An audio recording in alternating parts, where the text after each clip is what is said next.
So now, hello.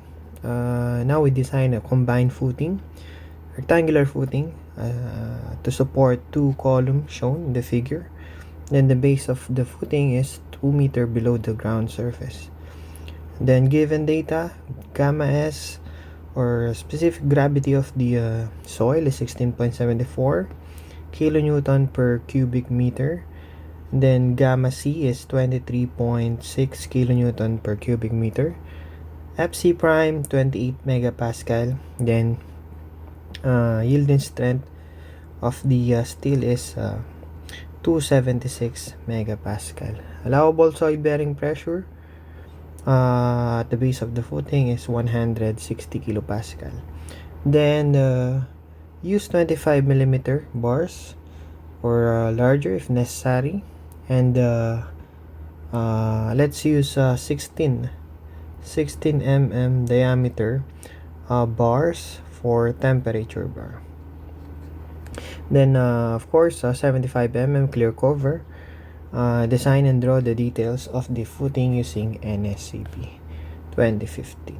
So this is the plan view of our footing.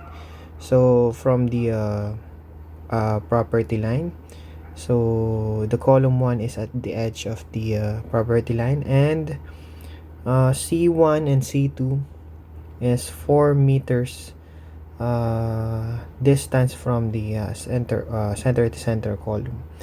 Okay, so the load or C1 dimension is 400 by 400 millimeters, and then this should be C2 500 by 500 millimeters. Then DL for C1 is 500 kilonewton, LL for C1 or applied load LL 750 kilonewton, then DL for C2 850 kilonewton, and then 1000 kilonewton for our LL or applied live load on our column number 2. So first step is to determine the length of the footing. Okay, so determine the length of the footing. Okay, so our P1, so from our sectional view, should be like this. Okay, so our P or resultant P is, let's say, this. Then P the P let's say P1, and then this one is a P2. Okay, so for our P1, so unfactored load, so let's sum up those given applied load. So 500 plus 750, so this is 120 or 1250 kilonewton. And then for our P2, so 850 plus 1000, so 850 plus 1000 is 1850 kilonewton. Okay, and then our P is just the summation of P1 and P2. So 1250 plus 1850 is 3100 kilonewton. Okay, so now we need to get the distance of our resultant, let's say from the edge of the footing. So let's name it as your X bar. So by Barignan's theorem, okay, so P multiplied by X is the summation of P1x1 or I plus, if there's a moment, so Mi. Okay, so in this case, let's consider this as your, if there's a moment, so let's consider this as your y-axis, and then this one is your x-axis. Okay, So if there's a moment, so kailangan ng sub I. So in this case, wala naman tayong applied moment. So our formula is just P1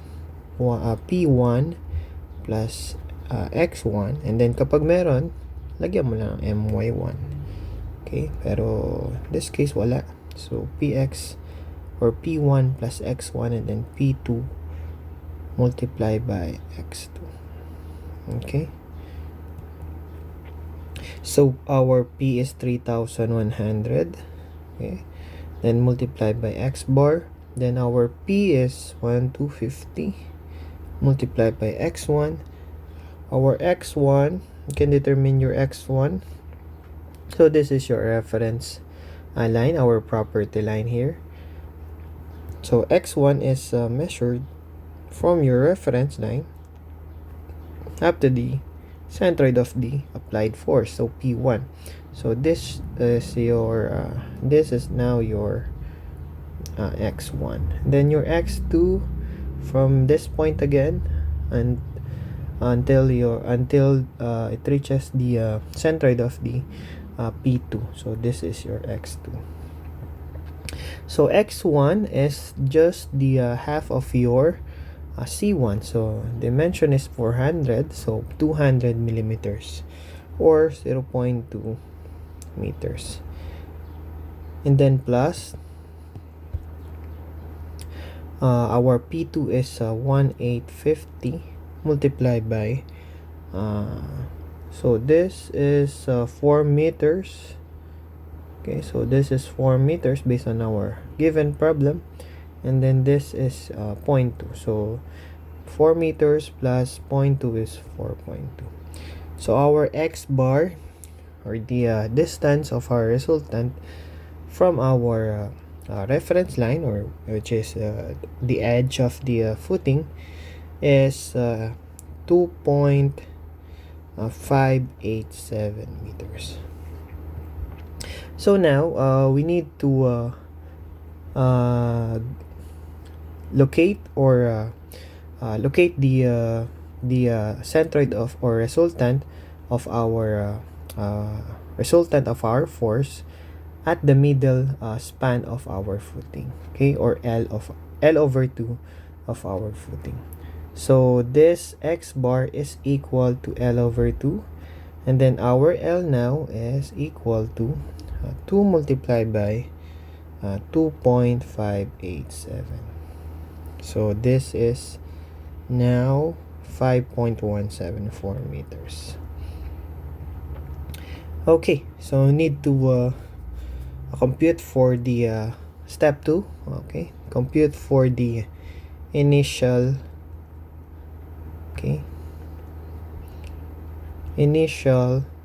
B, or our base here. Okay, so we have our L 5.174, and then next it's B. So area of footing is equal or just equal to the force applied, or P over Q effective Q. So our B now is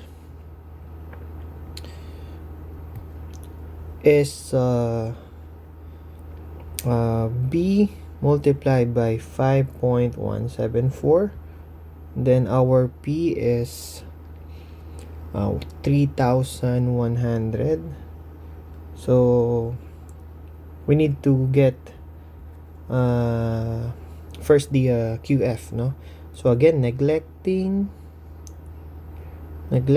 the height of the footing, so yung HC natin, so HC is equal to 0, or height of the concrete. So QF, or effective soil bearing capacity, is equal to Q allowable minus gamma C, then HC minus gamma S, and then HS, and then if there's a surcharge, okay, you need to minus also. So Q allowable is given 160 kilopascal, and then our HC is 0, so cancel out first, so neglecting first, and then 16.74. Then our height of our footing or depth embedment is equal to 2.0, so 0. So Q effective is equal to 126.52 kilopascal. So now our B multiplied by our length 5.174 is equal to 3,100 divided by 126.52. So our B now is equal to 4.736 meters. Okay, so we now have our dimension. Okay, so next, step number 3, we need to compute for the initial HC. Okay, so step 3, okay, apply na natin yung ating mga ultimate loads. So, compute initial HC. So PU1 is equal to 1.2 PDL1 then plus 1.6 PLL1. So it is equal to 1.2 multiplied by our PDL1 is 500 multiply or plus 1.6 750. Okay, so I think this load combo will govern.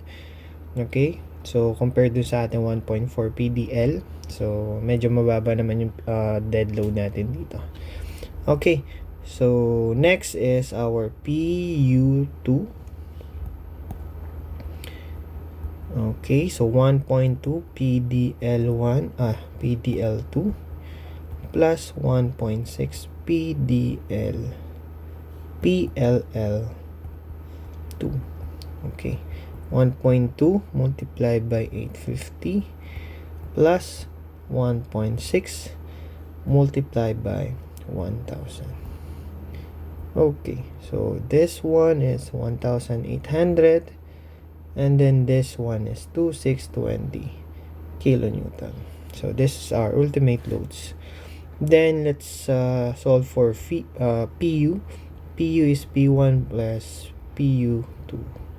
Okay, 18 plus 2620 is 4420 kilonewton.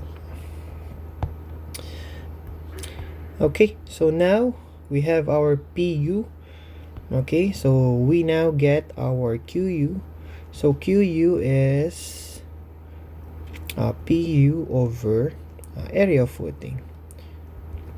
Okay, so PU is 4420 and then divided by our dimension 4.736 then multiply by our length 5.174.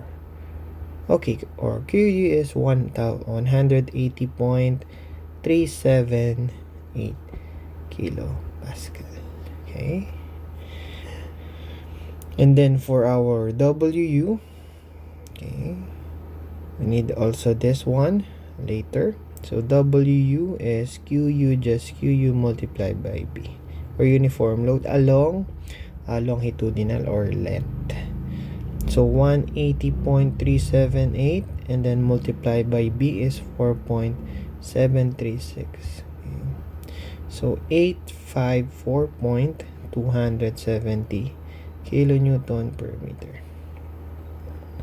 Okay, so let's check our capacities. Considering punching shear failure.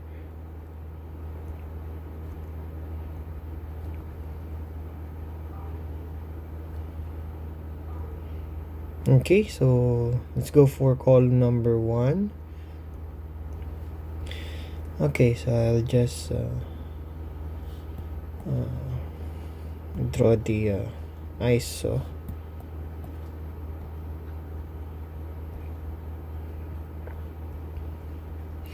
So this is your column 0.4, then by 0.4, and then let's say this is your okay, this is your failure path. Okay. Okay. So again, no, this one is failure path as the distance from the face of the column, or d over 2 distance from our face of our column. Then this now is measured d plus 0.4. Then also, but this one is just okay. So this one is d over 2. So this now is only d over 2 plus 0.4. Okay, so this side. Okay, so isometric view of this one is look like this. Yeah. Okay, so let's say this is your failure path.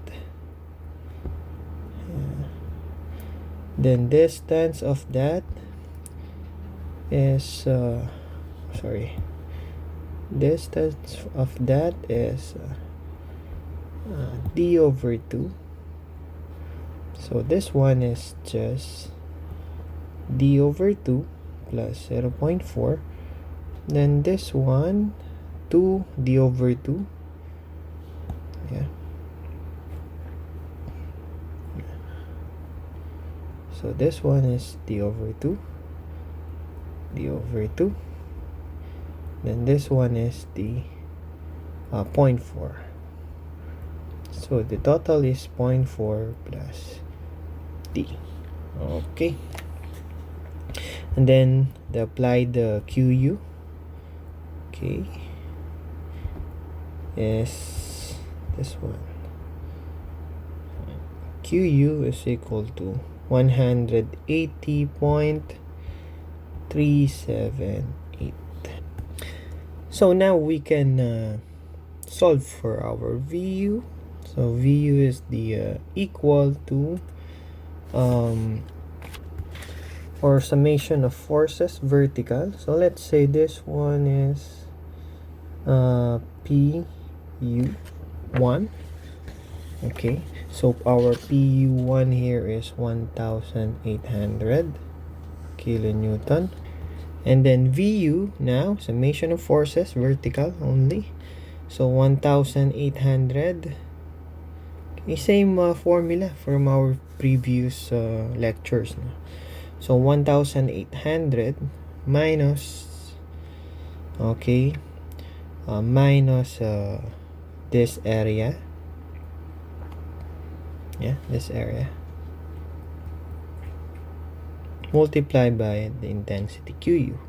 So QU is 180.378 multiplied by 0.4 plus d over 2 multiplied by 0.4 plus d. Okay, so that is for our VU. And then for our VC, okay, so let's consider the 1 over 3 lambda square root of FC prime BOD formula. Then this is equal to 1/3. Our lambda is 1. Then square root of FC prime is 28. Then our BO is the perimeter only of our failure path. No? So first 2 of this one and then 2 of this one. Okay, so 2 of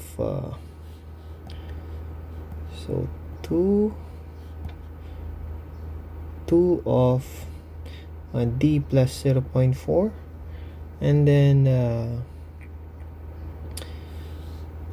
I'm sorry, it should be 1 only, no? So this portion is the edge of our footing. So the failure path now is, or perimeter of the failure path is this, okay, dash line only. Okay, so we need to consider d plus 4 only, no? One side only. So hindi pala siya multiply by 2. Okay, so yan, and then plus this one is 2, yung d over 2 natin, plus 0.4. Okay, then multiply by d, then multiply by 1000. Okay, so we now compare our capacity over the ultimate, and then our fee is 0.75. Okay, so I'll just copy this one, copy, and then paste. Yeah, and then multiply it by 0.75, then equals by this equation, copy, and then paste. Yeah, okay, so solving for d, so our d now is equal to 0.552313 meters, or it is equivalent to 552.31313 meters. Okay, so this is our required d for our failure for our punching shear in the column number 1. Okay, so now let's go to column number 2. Yeah, column number 2. Okay, so this one is our, let's say, our failure path. So our perimeter is 4 sides. Yeah, so let's say this one is our column 2, C2, or it is equal to 0.5, and then okay, so just like your isolated interior column, so the distance, d over 2 distance, and then our perimeter here is d, or side here is d plus 0.5, also here same dimension, d plus 0.5. Okay, so now we have our p here. Okay, so center column with failure path, and then this is our failure, yeah, this one, then applied force PU2, which is equal to 2,620 kilonewton, and our resisting QU here is equal to same one, 180.378 kilopascal. So this one is d plus 0.5, and then also this one is d plus 0.5. So summation force is vertical for our VU again. So VU is equal to 2620 minus 180.378.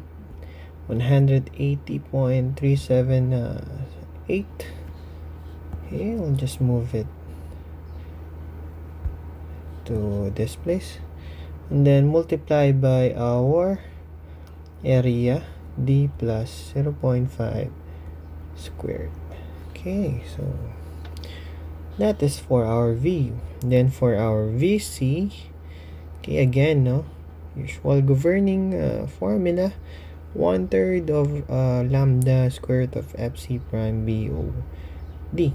So 1/3 of 1 multiplied by square root of 28 again. And then our BO here is D plus 0.5 multiplied by 4 sides. Then multiply by D, multiply by 1000. Okay, compare our VBC to our VU. So, VC, then let's put 0.75,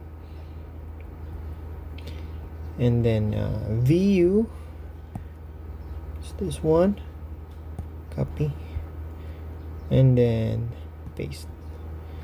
Okay,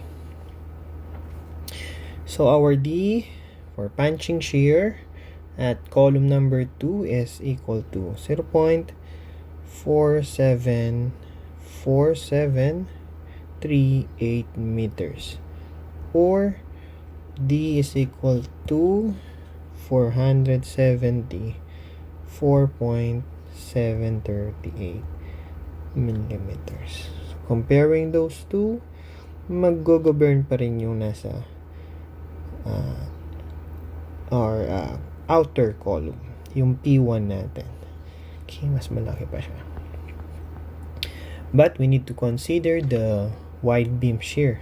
Okay, so considering wide beam shear,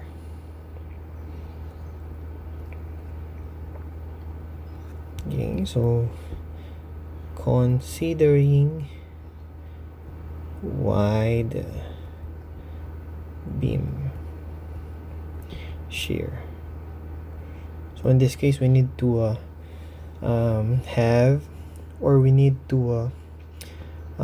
draw the shear diagram.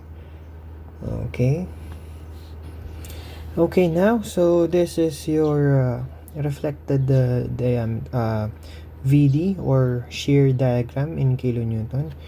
So first, draw the elevation of our footing, combined footing along y direction. So this one is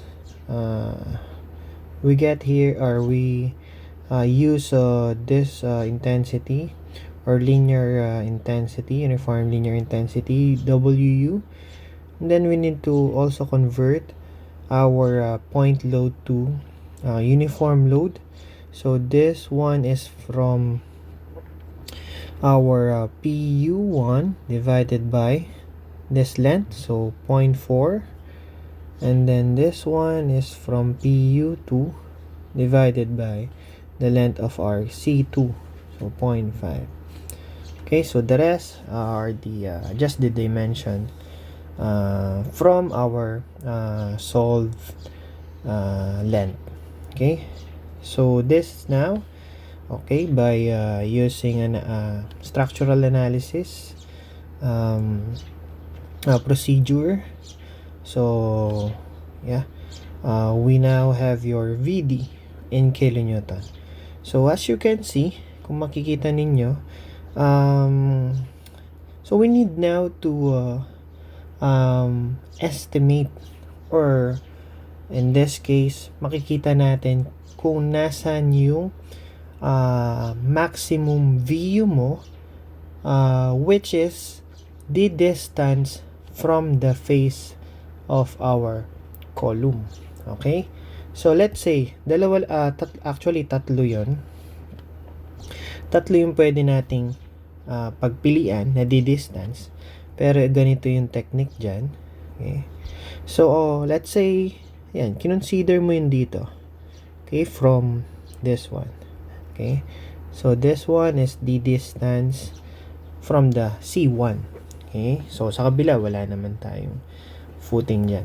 Okay, so this one is our D1, then also this one, yan, meron tayong distance din dyan. And then let's say dito rin, no? Dito rin. Okay, D3. Okay, so makikita mo agad, or may estimate mo agad if kung sino dyan yung may mas malaking intensity.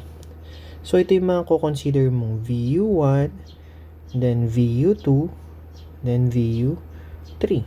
Okay? So, from ratio and proportion, pwede mong kunin to, or by visual inspection. Okay? So, this one is 1458.292. Okay? So, this one is 15. Okay? So, same distance lang yan. D distance, and then D distance. Then, this one, 618 lang. Okay? So, D distance din. So, kung mapapansin ninyo, yung may critical or may pinakamalaking VU dyan is this one. Okay? Itong VU2 natin. So, hindi mo na kailangan, no? I-compute yung VU1 and then VU3. Ito yung mag-govern na VU natin. And then, likewise, yung ating D also. Mas malaki dyan sa portion na yan. Yung kinakailangan nating D. Kasi nga malaki yung actual or ultimate shear natin. Okay? So, I'll just erase those. So, ang kakailangan lang natin na D is this one. Yan. Itong VU na to, no? Nagaling sa VU na yan. So, itong D distance na to. Yan ang kailangan nating makuha. Yung intensity dyan. Okay, so first, need also to compute for the, syempre yung distance na yan. Okay, so this one is, let's say, x1. And then this one, if this one is x1, so this length is 3.55 minus x1. Okay, so ano pa? Yun. Okay, so yun lang naman yung kailangan natin. Sorry. Let's solve also for this dimension. Itong dimension na to. Mamaya gagamitin natin yan for our maximum moment naman, no? Kasi zero shear siya. Okay, so x2. Let's say x2 yan. Okay, so yun. So x1 is just the ratio partner ng x1 natin. So this intensity. So 1, 4. Ang kapal yan.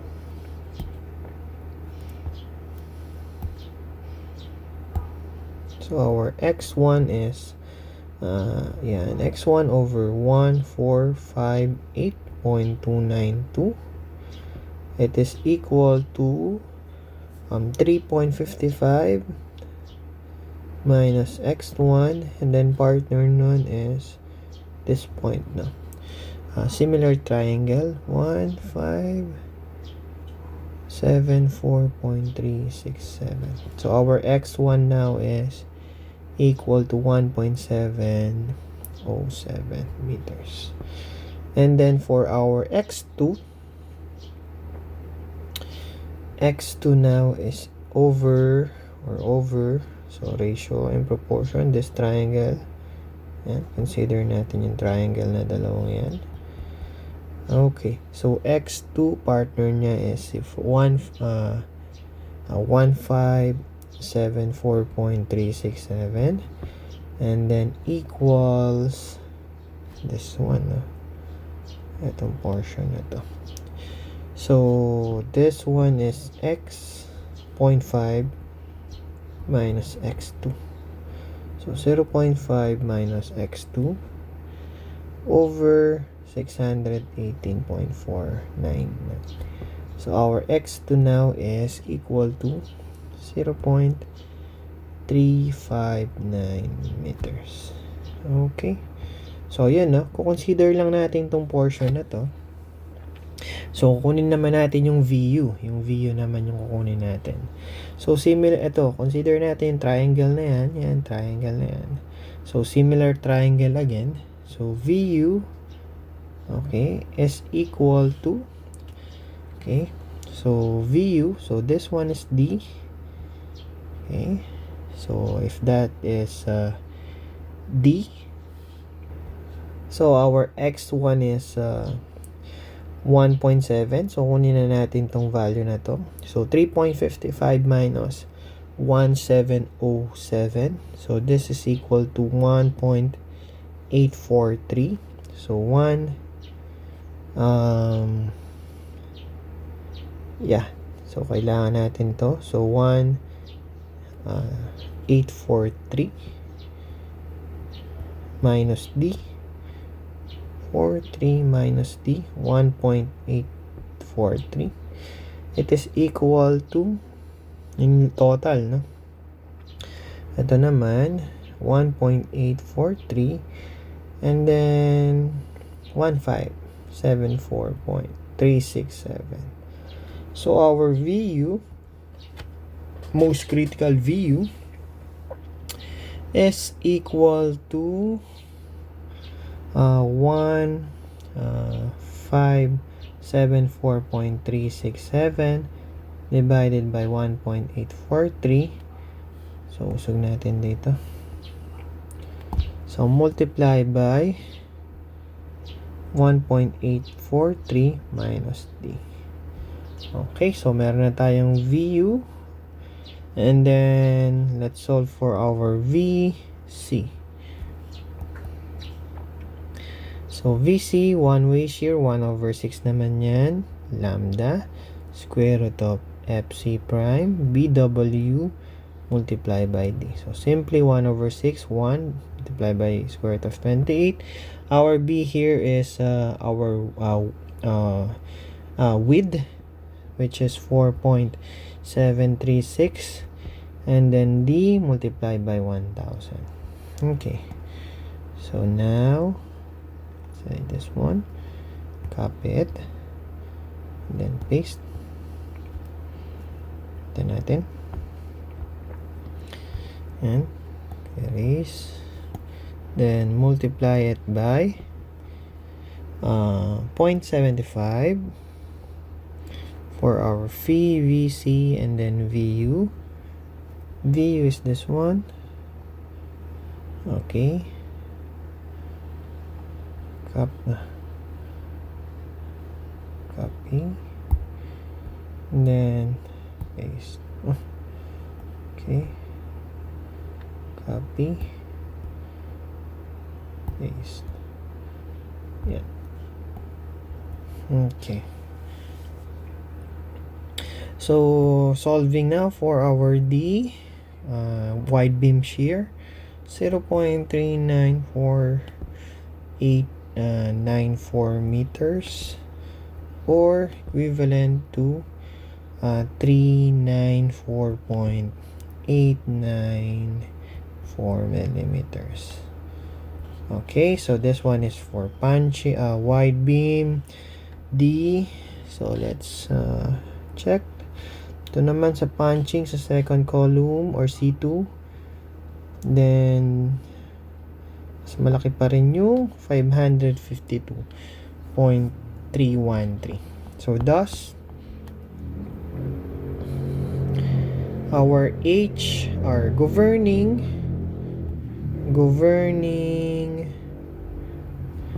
D natin is 552.312 millimeters. Okay, so our HC now, or initial HC, is D plus 75 plus 1.5 of our dB. Then D is 552.312 plus 75 plus 1.5, and then the required or the use, we're going to use 25 millimeter rebar. Okay, so our HC is equal to 664.812 millimeters. So say 680 millimeters. So increment of 0.2 meters. Okay, or 200.